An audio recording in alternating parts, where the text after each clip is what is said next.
तो बच्चों welcome to my channel YT education class 9। तो आज मैं आपको पढ़ाने जा रहा हूँ ICSE class 9 physical education chapter 3 जो कि है रेस्पिरेटरी सिस्टम।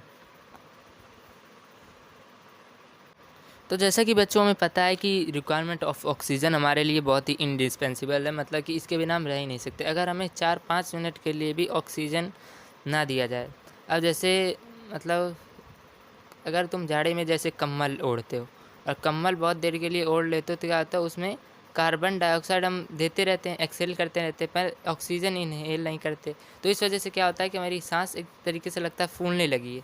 तो इससे क्या है कि 4-5 मिनट भी हमें ऑक्सीजन ना मिले कंटिन्यूसली तो हम मर सकते हैं। तो बहुत ही इम्पॉर्टेंट है ऑक्सीजन हमारी बॉडी, मतलब अगर हमारी बॉडी के लिए बहुत ज़्यादा इम्पोर्टेंस रखता है। अब देखो मीनिंग ऑफ रेस्पिरेशन। रेस्पिरेशन का मीनिंग क्या होता है? Respiration is the process of obtaining and using oxygen while eliminating carbon dioxide. It is the process by which human beings take in oxygen from their environment and give out carbon dioxide that is produced as a result of some chemical changes within the cells.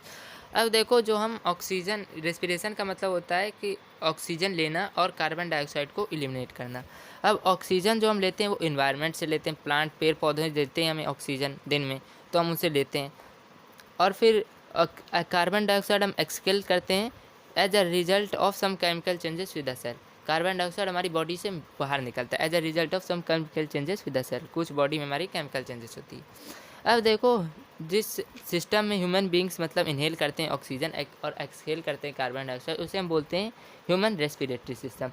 तो human respiratory system बहुत ही various organs में composed है which play a vital role in the process of respiration. इसके द्वारा ही हम respiration की process करते हैं। अब देखो, जो pathway of air into the body, air हमारी बॉडी में कैसे आता है, तो देखो सबसे पहले नोज से आता है। नोज क्या होता है? स्पेशल ऑर्गन होता है टू डिटेक्ट ऑर्डर्स, मतलब सुगंध, मतलब ये सुगंध मतलब जिसे हम सूंघ सकते हैं।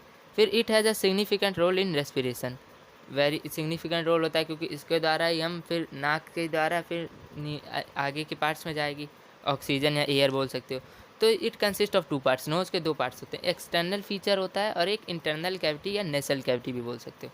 तो एक्सटर्नल फीचर जो होता है नोज़ का, वो किसका कंपोज होता है? Of a triangular framework of the bone and cartilage covered by skin. मैं तुम्हें इसकी एक पिक्चर दिखाता हूँ।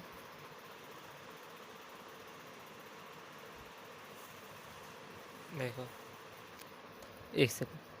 तो क्या होता है, ये जो 2 फीचर्स होते हैं नोज़ में तुम्हारे, मैं तुम्हें ये देखो बच्चों, ये चीज़ तुम्हारी बता रहा था मैं। तो ये देखो, पहला है तुम्हारा एक्सटर्नल फीचर। तो एक्सटर्नल फीचर कैसा होता है? Is composed of a triangular framework of the composed by मतलब framework of the bone and cartilage covered by skin. ये क्या होता है? ट्रायंगुलर फ्रेमवर्क होता है of the bone and cartilage covered by the skin. Triangular framework. In the inner side of the nose there are 2 oval shaped opening called nostrils. Inner side, ये जो nostrils 2 oval shaped होते हैं जिसे हम nostrils बोलते हैं। फिर देखो इंटरनल और नेसल कैविटीज़, ये तो हो गया तुम्हारा एक्सटर्नल फीचर। इंटरनल और नेसल कैविटीज़ क्या होता है? देयर आर 2 नेसल कैविटीज़ और nasal passages inside the nose. 2 nasal हमारी नेसल कैविटीज़ में in the nose. Air enters in the nasal passages, इन्हीं नेसल पैसेज में एयर इंटर करता है। These passages serve as moistener. Moistener मतलब moist, मतलब नमी जो होती है अंदर, इसको बनाए रखते हैं। A filter and to warm up the air before it reaches the lungs. अगर ठंडी एयर जाएगी तो मतलब कुछ कोल्ड वोल्ड हो सकता है या कुछ मतलब फेफड़ा इस तरीके से ख़राब हो सकता है। तो इसीलिए उसको वार्म अप कर देते हैं, एयर जो आती है उसको वार्म अप करते हैं before it reaches the lungs. The hair in the nasal passages prevent the dust particles and other foreign bodies from entering. ये जो हेयर होते हैं हमारे नेसल कैविटीज़ के अंदर, ये कार्य करते हैं प्रिवेंट द डस्ट पार्टिकल्स और other foreign bodies from entering. क्या करते हैं? प्रिवेंट डस्ट पार्टिकल्स कोई ना आए, इससे हमें प्रिवेंट करते हैं, बचाए रखते हैं। फिर देखो अगला टॉपिक है तुम्हारा फेरिंग्स। फेरिंग्स क्या होता है? The pharynx is the funnel shaped tube that connects our nasal and oral cavities to the larynx. ये देखो, ये है तुम्हारा फेरिंग्स, ये देख रहे हो, ये फेरिंग्स, ये है तुम्हारा फेरिंग्स। ये देखो ट्यूब लाइक स्ट्रक्चर, ये ऊपर ऊपर ऊपर की तरफ ये है तुम्हारा फेरिंग्स, ये ऊपर की तरफ ट्यूब लाइक शेप में, सॉरी ऊपर की तरफ। Funnel shape tube that connects our nasal और ओरल कैविटीज कनेक्ट करती है to the larynx. After the nasal cavities air passes through pharynx. Nasal cavities के बाद एयर किसे पास करता है, फेरिंग्स से पास करता है। अब तीसरा है तुम्हारा लैरिंग्स। After pharynx air passes through लैरिंग्स और वॉइस बॉक्स जिसे भी हम बोलते हैं। लैरिंग्स ये है देखो नीचे, तो ये तुम्हारा लैरिंग्स, ये देन तुम्हारा लैरिंग्स जिसमें मैंने बनाई हुई है, ये नीचे थोड़ा सा ऊपर जहाँ मैंने पहले बनाई थी line. It is composed mainly of cartilage. ये लैरिंग्स किसा बनाता है, मेनली कार्टिलेज। इस consist of two pairs of membranes इसमें होते हैं।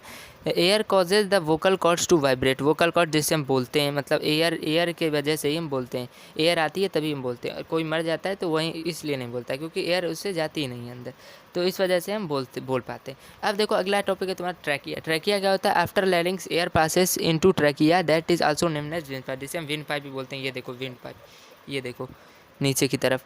The trachea is a tube with cylindrical shape होता है, इस तरीके से देख सकते हो। Its length is about 11.2 centimetre with the diameter of 2.5 centimetre. It lies in front of the oesophagus and extends from the larynx. लैरिंग्स के नीचे होता है और ओइसोफेगस के थोड़ा फ्रंट में होता है। Then it is divided into 2 bronchi, 1 for each lung. 2 bronchi में डिवाइड होता है दोनों लंग के लिए, right lung left lung. The walls of trachea are made of hyaline cartilage, HYALINE, hyaline cartilage का बना होता है, वो वॉल्स ऑफ ट्रैकिया होता है। On the mouth of trachea there is a valve called epiglottis. Epiglottis क्या prevent करता है, फूड प्रिवेंट करता है फ्रॉम एंटरिंग इनटू ट्रैकिया। इसी वजह से जब कभी हम खाते हैं तो इस वजह से सही से खा पाते हैं, और कभी कभी थोड़ा सा मतलब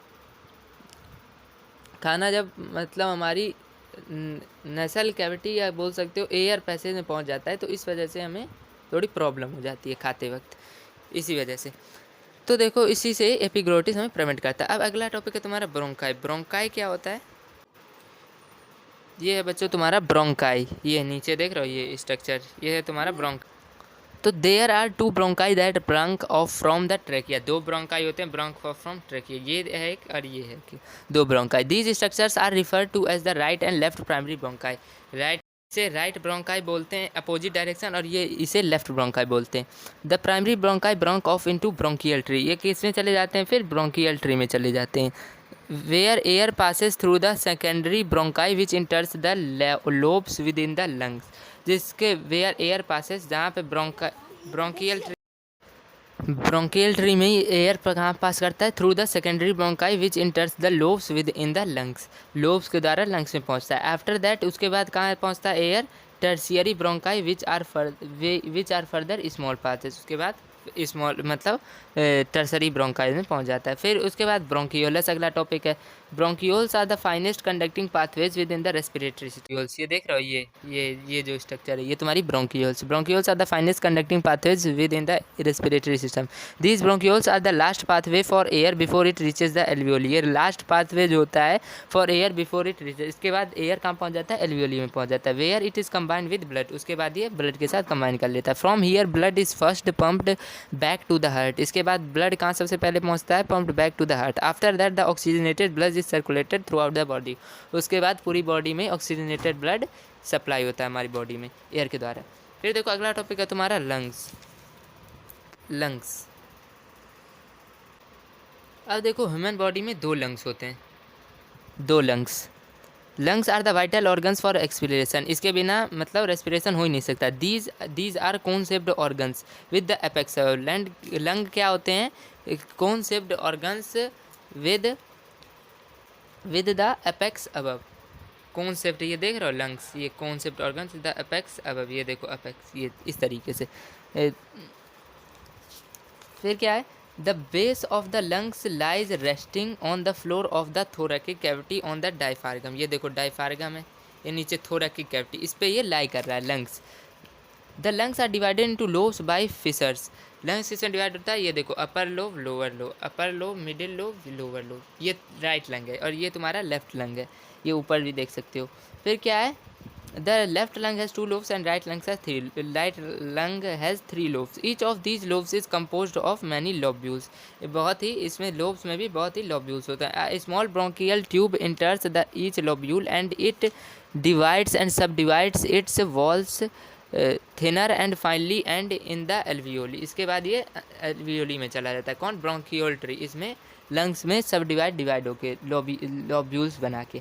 the exchange of oxygen and carbon dioxide between blood and air occurs through the walls of alveoli. इसी में ये ऑकर करता है, वॉल्स ऑफ एल्वियोली में ही। Approximately there are 300 million alveoli in इस लंग। हमारे दोनों लंग में 300 मिलियन एल्वियोली होते हैं। अगला टॉपिक है तुम्हारा डायफ्रागम। डायफ्रागम क्या होता है ये देखो, ये तुम्हारा ये डायफ्रागम, ये diaphragm. The diaphragm is the primary muscle used in the process of inspiration. Inspiration मतलब जब तुम ऑक्सीजन इनहेल करते हो उसे हम बोलते हैं inspiration. It is a dome shaped sheet of muscle that is inserted into the lower ribs. ये कहाँ होता है? लोअर रिब्स में होता है। ये मैंने पढ़ा था पिछले चैप्टर में, पहले चैप्टर में, लोअर रिब्स अपर रिब्स। ये it performs an important function in respiration. As the diaphragm contracts, the volume of the thoracic cavity increases and air is drawn into the lungs. जब डायफ्रागम कॉन्ट्रैक्ट होती है मतलब सिकुड़ती है तो air क्या होता है? Air is drawn into the lungs, lungs में आता है। जब तुम सांस खींचते हो तो इसमें डायफ्रागम सिकुड़ती है तो एयर आती है लंग्स में, और जब तुम डायफ्रागम को रिलीज़ करते हो तो एयर बाहर जाती है। अगला है टॉपिक अल्वियोली। अल्वियोली क्या होता है तुम्हारा? Alveoli are the areas where oxygen is transferred into the blood in exchange of carbon dioxide. जहाँ पे मतलब ऑक्सीजन ट्रांसफर्ड होता है in the blood in exchange of carbon dioxide. It means the gas exchange take place in alveoli. Gas exchange कहाँ place लेता है? Alveoli में। The air passes through the alveolar ducts into alveolar sacs where it is met with capillary networks. Air is diffuse into the blood through various chemical reaction. Air मतलब blood में कैसे मिलता है? Through various chemical reactions. अब है तुम्हारा अगला topic mechanics of breathing. Mechanics of breathing में तुम्हारा आता है पहले external respiration. The process of external respiration consist of two phases. पहला होता है इंस्पिरेशन, दूसरा एक्सपिरेशन। इंस्पिरेशन क्या होता है? It is a process by which air इंटर्स into the lungs. ये प्रोसेस होता है जिसमें एयर लंग्स में इंटर करता है। ये देखो लंग्स में एयर इंटर कर रहा है।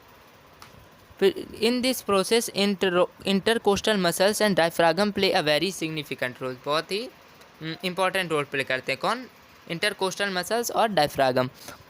The diaphragm and intercostal muscles contract. इसमें दोनों सिकुड़ जाते हैं, डायफ्रागम भी और इंटरकोस्टल मसल्स भी। The diaphragm moves downward. Diaphragm क्या होता है? लोअर्ड हो जाता है। ये देखो मूव डाउनवर्ड, नीचे की तरफ जा रहा है। The intercostal muscles make the rib cage move upwards. Intercostal muscle होते हैं वो क्या करते हैं? Rib cage move upwards, rib cage को ऊपर की तरफ ढकेलते हैं, ऊपर की तरफ। Both the actions increase the volume of thoracic cavity and also reduce atmospheric pressures along the air to rush into the airways and then to the alveoli. अब ये जो दोनों एक्शंस होती हैं, पहला जो मैंने बताया डायफ्रागम नीचे जा रहा है, इंटरकोस्टल मसल मतलब रिब केज को ऊपर लेके जा रहा है, मतलब रिब केज ऊपर जा रहा है, डायफ्रागम नीचे आ रहा है। तो ये जो दोनों एक्शन होती हैं ये क्या करते हैं? Increase the volume of thoracic cavity. Thoracic cavity के वॉल्यूम को इंक्रीज करती हैं और रिड्यूस करती हैं किसको? Atmospheric pressures. तो इससे क्या होता है कि एयर मतलब जल्दी पहुंचता है into the airways and then to the alveoli. इसी में दूसरा प्रोसेस है तुम्हारा एक्सपायरेशन। ये देखो ये है तुम्हारा expiration. It is a process by which carbon dioxide is expelled out from the lungs. Carbon dioxide इसके प्रोसेस के द्वारा हम बाहर निकालते हैं। In this process the diaphragm and intercostal muscles relax. दोनों ही मसल रिलैक्स होते हैं, इंटरकोस्टल मसल और डायफ्रागम भी। Hence the diaphragm and intercostal muscles assume the previous positions. इसके बाद ये प्रीवियस पोजीशन में पहुंच जाते हैं क्योंकि पहले भी रिलैक्स में थे, बाद में कॉन्ट्रैक्ट हुआ ना जब एयर आया, फिर अब फिर रिलीज हो गए तो फिर प्रीवियस पोजीशन में पहुंच गए। It means that the volume within the thoracic cavity decrease. Volume जो होता है थोरैकिक कैविटी में वो डिक्रीज हो जाता है। सांस छोड़ते हो तो मतलब थोड़ा हमें रिलैक्सेबल मिलता है। किस वजह से? क्योंकि थोरैकिक कैविटी की वॉल्यूम डिक्रीज हो जाती है। This decrease of volume causes an increase in pressure above atmospheric pressure which forces the air out of through airway. इस वजह से क्या होता है? एटमॉस्फेरिक प्रेशर बढ़ जाता है और क्या करता है? फोर्स करता है मतलब एयर जो होता है हमारी बॉडी से बाहर आने में।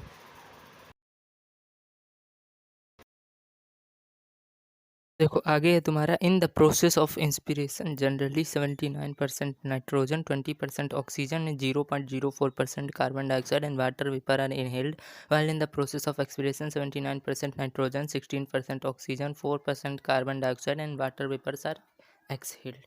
ये चीज़ होती है। फिर देखो अगला टॉपिक है तुम्हारा diffusion of respiratory gases in the alveoli.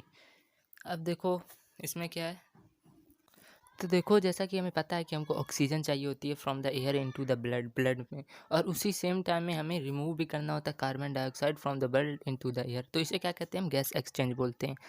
In fact अगर फैक्ट देखें तो क्या होता है? एल्वियोली में एक्सचेंज ऑफ गैसेस होता है। Between the gases inside the alveoli and the blood, दोनों के बीच में। अब देखो द ब्लड जो अराइव होता है एल्वियोली में, उसमें क्या होता है higher concentration of carbon dioxide, जो कि प्रोड्यूस होता है ड्यूरिंग रेस्पिरेशन हमारे बॉडी सेल्स के द्वारा। However, the air in the alveoli has a much lower concentration of carbon dioxide. लेकिन जो एयर होता है एल्वियोली में उसमें बहुत कम कंसनट्रेशन होता है कार्बन डाइऑक्साइड का, which allow carbon dioxide to diffuse out of the blood and into the alveolar air. तो उसे क्या मदद मिलती है कि कार्बन डाइऑक्साइड को बाहर निकालने में एल्वियोली से मदद मिलती है उसमें, क्योंकि कंसनट्रेशन लेस होता है इस वजह से। इन द सेम वे जो ब्लड अलाइव होता है उसमें लोअर कंसनट्रेशन ऑफ ऑक्सीजन होता है एल्वियोली में जो ब्लड अराइव होता है, क्योंकि हम कम ऑक्सीजन यूज होता है बॉडी सेल्स के द्वारा। लेकिन जो एयर इन द एल्वियोली होता है उसमें हायर कंसनट्रेशन ऑफ ऑक्सीजन होता है, इस वजह से क्या होता है ऑक्सीजन जल्दी ब्लड में चला जाता है by diffusion and combines with haemoglobin in the RBC to form oxy haemoglobin. Oxy haemoglobin बना लेता है आरबीसी के साथ कंबाइन होने पर। अब इंटरनल रेस्पिरेशन या सेल्यूलर रेस्पिरेशन, ये जो है internal the interchange of gases that occurs between the blood and cells is called cellular respiration या इंटरनल रेस्पिरेशन। इसी को हम इंटरनल या सेल्यूलर रेस्पिरेशन, किसको, interchange of gases that occurs between blood and cells. Blood और cells में जो interchange of gas होता है, ब्लड से सेल में जाती हैं, सेल से ब्लड में आती हैं, दोनों चीज़ें एक साथ होती हैं, जो कि CO2 और ऑक्सीजन लेते हो और CO2 छोड़ते हो और ब्लड भी सप्लाई हो रहा है बॉडी में, तो दोनों चीज़ें एक साथ और गैसियस एक्सचेंज हो रहा है दोनों के बीच, ब्लड और सेल्स के बीच। तो इसी को हम कहते हैं इंटरनल रेस्पिरेशन या सेलुलर रेस्पिरेशन। अब जो ऑक्सीजनेटेड ब्लड है sent from the blood capillaries of the alveoli to the heart, ये कहाँ से जाता है, ब्लड कैपिलरीज से हार्ट में जाता है ऑक्सीजनेटेड ब्लड। फिर हार्ट क्या करता है, उस ब्लड को पूरी बॉडी में पहुँचाता है थ्रू आर्टरीज। फिर वो क्या करती है, वो डिवाइड और सब डिवाइड होकर कैपिलरीज बना लेती है जो आर्टरीज होती है। फिर exchange of oxygen and carbon dioxide between blood capillaries and cells take place which is called cellular respiration। जो एक्सचेंज होता है गैसेस का, ऑक्सीजन का और carbon dioxide between blood capillaries and cells is called cellular respiration. The blood becomes deoxygenated and sent to heart. Blood अब deoxygenated हो गया और उसको फिर क्या कहाँ भेज दिया जाता है, हार्ट से। फिर वहाँ से वो हार्ट से लंग्स में जाता है टू गेट ऑक्सीजनेटेड अगेन। ये है तुम्हारा इंटरनल रेस्पिरेशन या सेलुलर रेस्पिरेशन। फिर आगे है ऑक्सीजन डेप्थ और लैक्टिक एसिड एक्यूमुलेशन। पहले है तुम्हारा ऑक्सीजन डेप्थ। ऑक्सीजन डेप्थ का मतलब होता है कि जब डिमांड ऑफ ऑक्सीजन ज़्यादा हो जाए, मतलब सप्लाई से, मतलब तुम्हें जितनी ऑक्सीजन की सप्लाई मिल रही है उससे कहीं और अधिक चाहिए, तुम्हें और ज़्यादा चाहिए, तो उसी को हम कहते हैं ऑक्सीजन डेप्थ। मतलब जब तुम बहुत हार्ड वर्क करते हो तो तुम्हारी बॉडी बहुत ज़्यादा ऑक्सीजन ले लेती है, तो मतलब तुम बहुत ज़्यादा मतलब ऑक्सीजन अब्जॉर्ब कर लेते हो। तो इस वजह अकॉर्डिंग टू हिल एक वैज्ञानिक थे, साइंटिस्ट थे, उन्होंने क्या बताया था, oxygen additional oxygen that must be taken into the body after vigorous exercise to restore all the systems to their normal state is called oxygen डेप्थ। इसे ही हम ऑक्सीजन, मतलब जो हमें एडिशनल ऑक्सीजन चाहिए, मतलब काम करने के बाद अपनी स्थिति को, अपनी बॉडी को नॉर्मल स्थिति में लाने के लिए, तो उसे हम कहते हैं ऑक्सीजन डेप्थ। फिर अगला लैक्टिक एसिड एक्यूमुलेशन। अब जो ये लैक्टिक एसिड होता है C3H6O3, ये एक टॉक्सिक सब्सटेंस होता है। ये लैक्टिक एसिड टॉक्सिक केमिकल होता है। ये क्या करता है, मसल को काम करने से रोकता है, मसल को काम करने से रोकता है। इसी वजह से अगर लैक्टिक एसिड की मतलब लैक्टिक एसिड को रिमूव करना मतलब by oxygen, quickly combining with oxygen, lactic acid को रिमूव कर दिया जाता है।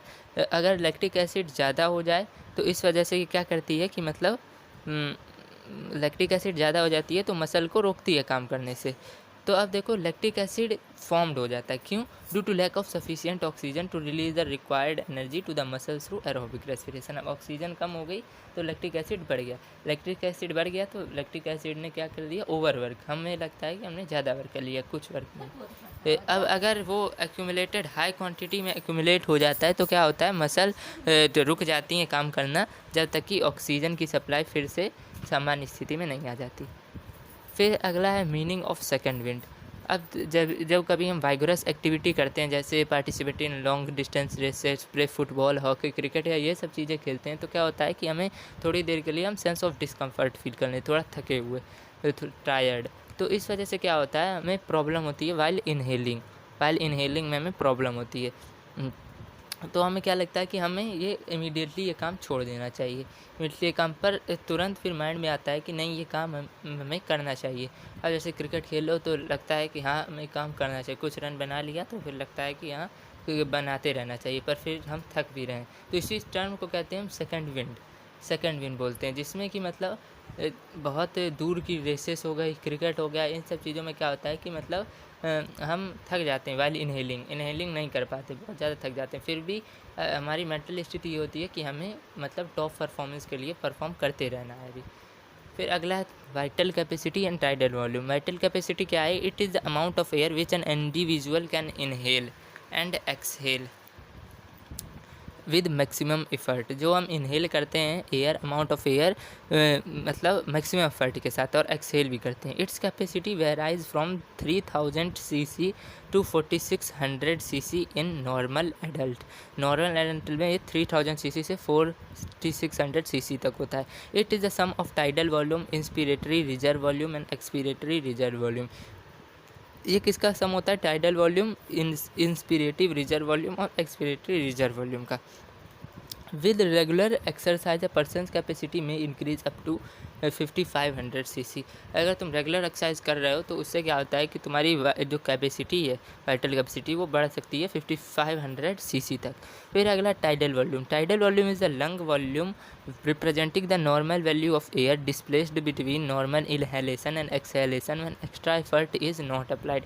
ये क्या होता है? ये थोड़ा मतलब वाइटल कैपेसिटी से अलग होता है। मतलब कि इसमें क्या होता है, जो नॉर्मल वॉल्यूम ऑफ एयर होता है, पहले तुमने इनहेल किया फिर एक्सहेल किया, उसके बीच जो नॉर्मल वॉल्यूम ऑफ एयर होता है, जब तुम मतलब एक्स्ट्रा एफर्ट नहीं लगाते, उसी को हम बोलते हैं टाइडल वॉल्यूम बोलते हैं। इन healthy adult the tidal volume is approximately 500 ml पर रेस्पिरेशन। हेल्दी एडल्ट में 500 ml पर रेस्पिरेशन होता है। In simple way, if the amount of air which enters the lungs during normal inhalation of rest. अगर simple way में देखो तो ये क्या होता है? Amount of air which enter the lungs during normal inhalation. जब तुम करते हो उस समय जो आती है एयर, उसे हम कहते हैं टाइडल वॉल्यूम। फिर difference between tidal volume vital capacity क्या है?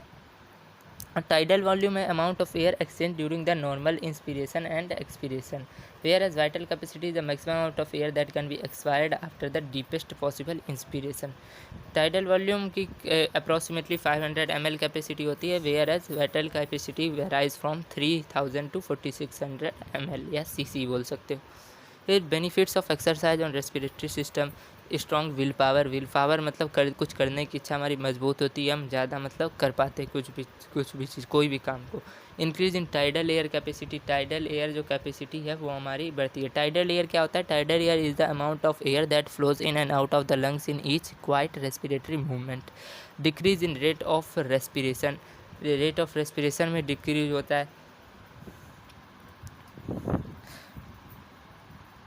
फिर अगला है तुम्हारा स्ट्रेंथेंस डायफ्रागम्स एंड मसल। डायफ्रागम जो इस तरीके का स्ट्रक्चर बताया था मैंने, तो वो मतलब रिलैक्स होता है, कॉन्ट्रैक्ट कम होता है, रिलैक्स मतलब होता है डायफ्रागम। और मसल्स जो होते हैं, मतलब मसल्स ओवरवर्कड नहीं होते, ओवरवेटेड नहीं फील करते हैं। Increase in aerobic endurance. फिर है increase in size of lungs and chest. जो एक्सरसाइज करते हैं उनकी लंग्स और चेस्ट की साइज बढ़ जाती है। Faster recovery period. अगर हमें इंजरी होती है तो उससे हम जल्दी रिकवर हो जाते हैं। इसी के साथ बच्चों तुम्हारा कंप्लीट होता है चैप्टर।